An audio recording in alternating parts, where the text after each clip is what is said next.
അപ്പോൾ നമ്മൾ അന്നൊരു കറണ്ട് ബില്ല് ഓവർ റീഡിംഗ് എന്ന് പറഞ്ഞിട്ട് നമ്മളൊരു വീഡിയോ ഇട്ടുണ്ടായിരുന്നു. അപ്പോൾ അതിൻ്റെ അതേപോലത്തെ ഒരു കംപ്ലൈൻ്റ് ആണ് ഇവിടെ വന്നിരിക്കുന്നത്. അപ്പോൾ ഇവർക്ക് ഇവിടുത്തെ ചേച്ചിക്ക് ഇത് എങ്ങനെ അറിഞ്ഞെന്ന് വെച്ച് കഴിഞ്ഞാൽ, ചേച്ചി എങ്ങനെ ഉണ്ടായി? ഞാൻ ജോലിക്കാർ വന്നപ്പോൾ അവരെ ചൂണ്ടിക്കാണിച്ചിട്ടാ വന്നിട്ടുണ്ടെന്ന് പറഞ്ഞിട്ട് ഈ ബോക്സിന്റെ അടുത്ത് വെച്ചിട്ടാണ് ഞാൻ കൈ നീട്ടിയത്.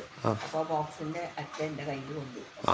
അപ്പം നല്ലൊരു അടി ഷോക്ക് അടിച്ചു. പക്ഷേ എന്തൊരു ഭാഗം കൊണ്ട് അവർ ഗ്രില്ല് ടച്ച് ചെയ്തിട്ടുണ്ടായില്ല. പിന്നെ അതേപോലെ അവർ ചെരുപ്പിട്ടിട്ടുണ്ടായിരുന്നു. ചെരുപ്പിട്ടിട്ടാണ് ഇറങ്ങിയിട്ടുണ്ടായിരുന്നത്. നേരെ മറിച്ച് ചെരുപ്പിടാതെ ആ കമ്പിയിലാണ് ടച്ച് ചെയ്തിട്ടുണ്ടെങ്കിൽ അത്യാവശ്യം നല്ല രീതിക്ക് അടിച്ച് ചിലപ്പോൾ തെറിച്ചിട്ടുണ്ടാവും, ഷോക്ക് അടിച്ചിട്ടുണ്ടാവും. അപ്പോൾ നമ്മൾ എന്താ വെച്ച് കഴിഞ്ഞാൽ ഇങ്ങനത്തെ സ്ഥലങ്ങളിലൊക്കെ നമ്മൾ ഒന്ന് ശ്രദ്ധിക്കുക. പിന്നെ ഒന്നാമത്തെ കാര്യം എന്ന് പറഞ്ഞാൽ ഈ വീടിൻ്റെ ഫ്രണ്ടിലാണ് മീറ്റർ ബോർഡ് രണ്ടും സെറ്റ് ചെയ്തിരിക്കുന്നത് കേട്ടോ. കാരണം ഒന്ന് മുകളിലേക്കുള്ളതും ഒന്ന് താഴ്ഭാഗത്തേക്കുള്ളതാണ്. അപ്പോൾ ഇവിടെ എന്താ വെച്ചാൽ നിങ്ങൾക്ക് കാണാം നല്ല രീതിക്ക് അടുത്ത് ലീക്കേജ് ആണ് കേട്ടോ. ഹൈ പവറിൽ കറണ്ട് വന്നുകൊണ്ടിരിക്കുകയാണ്. ഈ ബോർഡ് മൊത്തം ഹൈ പവറിൽ കറണ്ട് വന്നുകൊണ്ടിരിക്കുകയാണ്. അതേപോലെ ഇവിടെ എർത്തിലും അതേപോലെ ഹൈ പവറിൽ കറണ്ട് വന്നുകൊണ്ടിരിക്കുകയാണ്. അപ്പോൾ ഈ കാര്യങ്ങളൊക്കെ ജസ്റ്റ് ശ്രദ്ധിക്കാം. മീറ്റർ ബോർഡിൻ്റെ അടുത്ത് വന്നിട്ട് നമ്മൾ ഇതൊക്കെ ശ്രദ്ധിക്കാം ഒന്ന് ജസ്റ്റ്. അപ്പോൾ